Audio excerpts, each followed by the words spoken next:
Today, I'm going to explain a horror film called The Exorcist. Spoilers ahead. Watch out and take care. In Iraq, a veteran Catholic priest, Father Marin, joins an archaeological dig where he discovers a small ancient sculpture that leaves him stunned. He becomes concerned and disconnected from the world after finding the artifact. Strange omens follow him while he's in the city, such as an antique clock stopping mid-stroke in his presence and nearly getting hit by a horse carriage. He heads back to the archaeological site, feeling a sense of dread as he faces the statue of a demon whose image the sculpture came from. In Georgetown, Washington, D.C., actress Chris McNeil writes notes on her script when a strange noise catches her attention. She steps out of her bedroom, following the sound of crashes and growls around her house. She checks on her sleeping daughter, Regan, whose window is open, letting the cold air in. Chris closes the window and tucks the girl under a blanket.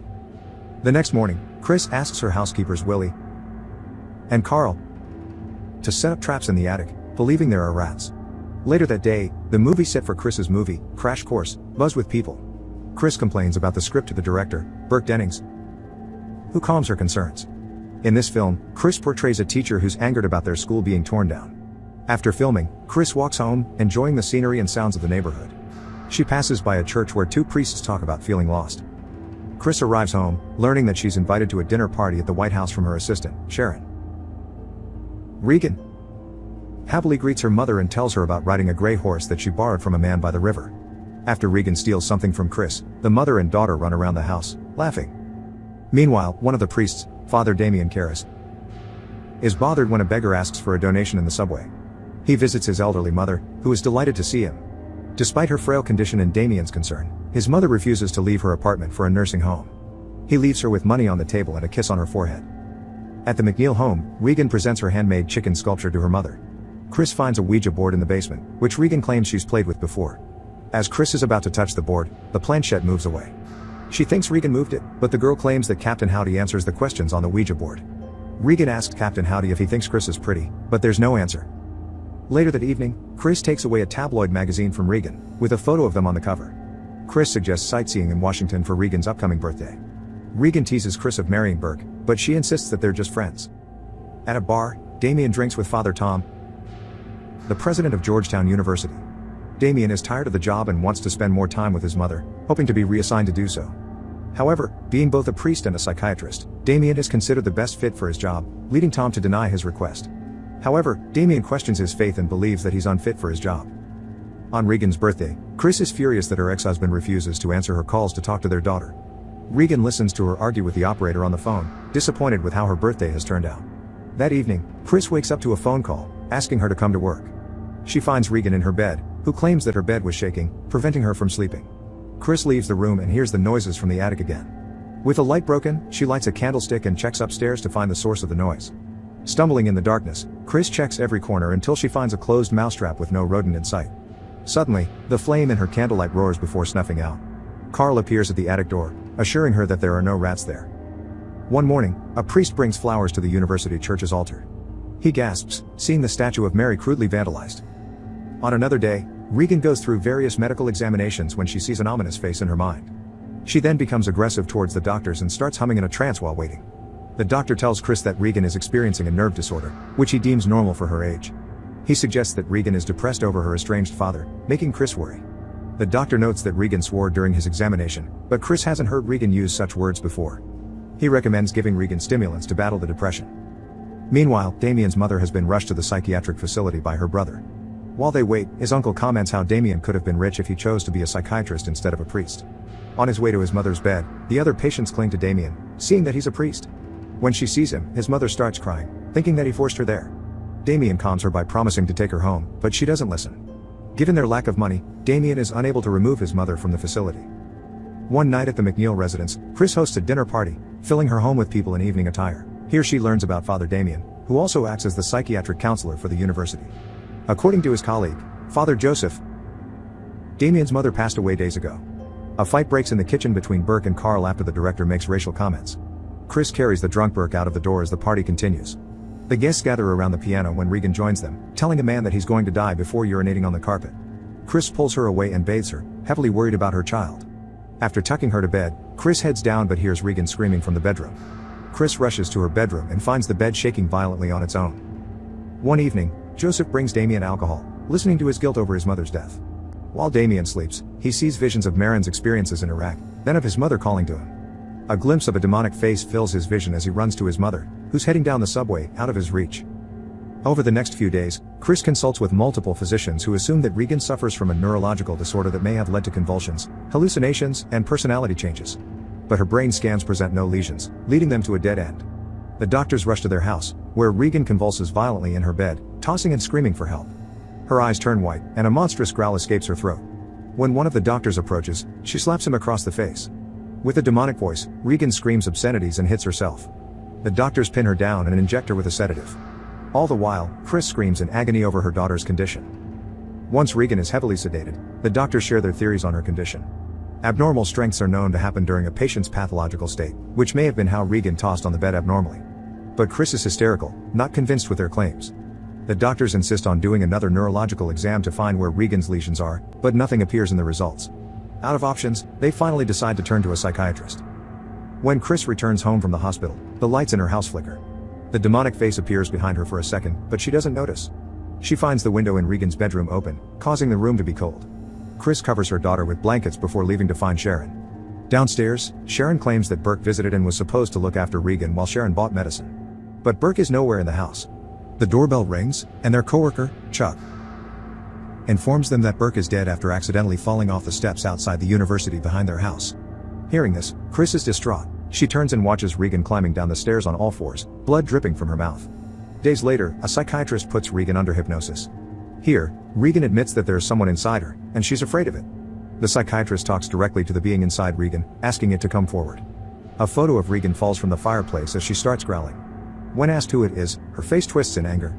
She grabs the man between the legs and tackles him down until she's pulled away. While jogging in the university, Damien is approached by Lieutenant Kinderman, who's investigating Burke's death. Unbeknownst to the public, Burke was found with his head backward. With this and the recent desecration of the church, Kinderman believes witchcraft, or someone who believes in it, is involved. Kinderman asks if any of Damien's patients could have done these, but he denies it. Meanwhile, Regan is taken to a psychiatric facility for observation, where the doctors assume that she's suffering from delusions that she's possessed. Chris is adamant about keeping Regan out of an asylum. With no other option, the doctors recommend exorcism to convince Regan that the spirit inside her has been defeated.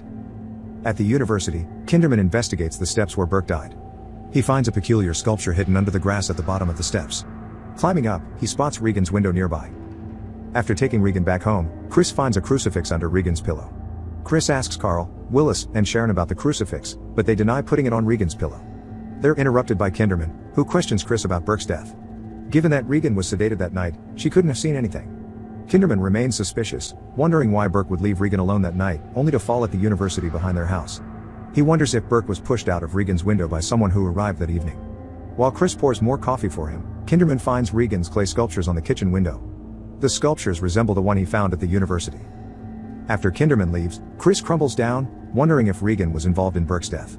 A crash sounds from above, followed by Regan protesting against a demonic voice.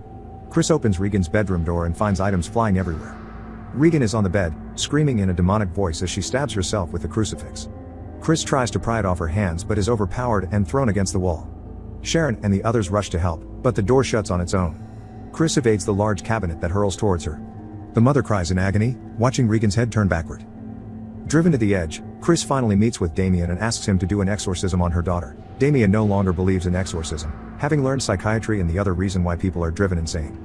The exorcism would require approval from the church, which would be difficult. He recommends seeing Regan as a psychiatrist first, but Chris is tired of this approach. Convincing him, Chris takes Damien to their home, where he finds the sick and disheveled Regan strapped to the bed. Most of the furniture was removed from her room, and the bed is covered in foam to prevent her from hurting herself. The voice inside Regan claims to be the devil, taunting his guilt over his mother. Damien challenges it by asking his mother's maiden name. Instead of answering, the demon vomits green liquid on his face. Later that day, Damien looks through Regan's old drawings for clues while Chris washes and irons his clothes. He warns her that the exorcism may worsen her condition, but Chris is convinced that nothing could be worse than how Regan is now. Damien still refuses, knowing how difficult it will be to get the church to approve the exorcism. He recommends putting Regan in a high-facility hospital for observation instead. Before he leaves, he confirms that Regan couldn't have known about his mother's recent death. He walks away thoughtfully, still refusing to believe that the girl is possessed. Outside, Kinderman watches him leave the residence. That evening, Damien listens to old recordings of Regan's voice, comparing it to the one he heard that night. Days after, Damien records the demon speaking in Latin and French to send as proof of possession. The demon writhes in pain when he uses holy water, speaking in a strange language. Afterward, Damien speaks to Chris in her office, hearing that Regan's father doesn't know about her condition yet. He confesses using tap water instead of holy water, yet Regan reacted to it violently. Unsure how to convince him any further, Chris reveals her suspicion that Regan killed Burke. That evening, Damien plays the recording from earlier to a colleague, who claims that she's speaking English.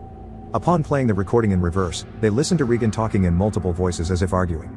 Then, the voice calls Marin's name before Damien is called back to the house. Sharon lets him in, not wanting Chris to know what is happening to her daughter. They look inside Regan's freezing room, where Sharon unbuttons Regan's shirt from the stomach and shows Damien the scar that spells "Help me." This convinces Damien that Regan is genuinely possessed. He requests exorcism to the church, insisting that he does it himself. Tom suggests Father Marin, who has experience in exorcism, perform it instead while Damien will assist. One night, Marin arrives at the McNeil household. The demon senses his presence and roars. Marin refuses to hear Regan's story first but instead instructs Damien to prepare the exorcism. Marin warns Damien not to listen to anything the demon says as it will try to distract them with both lies and truths. Damien suggests 3 personalities in Regan's body, but Marin insists that there's only one. They head up the stairs, speaking to the distraught mother before entering Regan's room. The demon taunts them as they douse her and themselves with holy water. While Marin prays, the demon spits on his face and mocks him. It turns on the bed, being forced to listen to the prayer. The demon insults Damien's mother, then starts lifting the bed, making it shake as it growls like a rabid animal. Marin demands the demon release Regan and the bed lifts in midair, stunning Damien. The room darkens, showing the face of the demon for a second. The demon tosses in bed then vomits green liquid as the 2 priests put their hand over its body, finishing the prayer. Damien washes off the vomit from Marin's scarf and returns it while the demon laughs maniacally. Marin coughs, struggling to keep up. He commands the demon to leave, causing the ceiling to crack and the furniture to shake. Marin draws the sign of the cross on Regan's head, and then the demon turns her head in a full circle. The demon accuses Damien of being at fault for his mother's death as the entire room shakes. The straps on Regan's arms break, and she floats in midair. Marin sprinkles her with holy water as the 2 priests command the demon under the power of Christ. Slowly, she floats back down. As soon as she's on the bed, Damien takes the straps and ties her hands and legs. The demon knocks Damien off the bed but is subjugated again by Marin's prayer. The room shakes, causing both priests to fall to the floor. In the darkness, they see an image of Regan stretching out to a demonic figure. The image disappears, allowing them to continue. Marin speaks to the demon, instilling the fear of God in it. When the demon quiets down, Damien covers Regan with a blanket. The 2 priests rest to gather their strength back. Damien is baffled at what he saw, frightened and confused. Marin explains that the demon likely chose Regan to make them doubt their faith. Marin excuses himself to the bathroom, where he shakily takes his medicine. Damien enters Regan's room again and sees an image of his mother, asking him why he left her. He sits by Regan's side and dabs a cloth on her sweating forehead. In his mother's voice, the demon begs him to release her. He refuses to be swayed, checking the girl's weakened heart. The demon continues to pretend to be his mother, causing Damien to grieve. Seeing him weak, Marin decides to perform the exorcism on his own. Downstairs, Chris finds Damien and asks if Regan will die. Damien promises that she won't. Determined to save the girl's life, Damien heads back to the bedroom while Chris answers the door, where Kinderman waits for her. In Regan's room, Damien finds Marin dead while Regan sits motionless. He attempts to restart his heart but to no avail.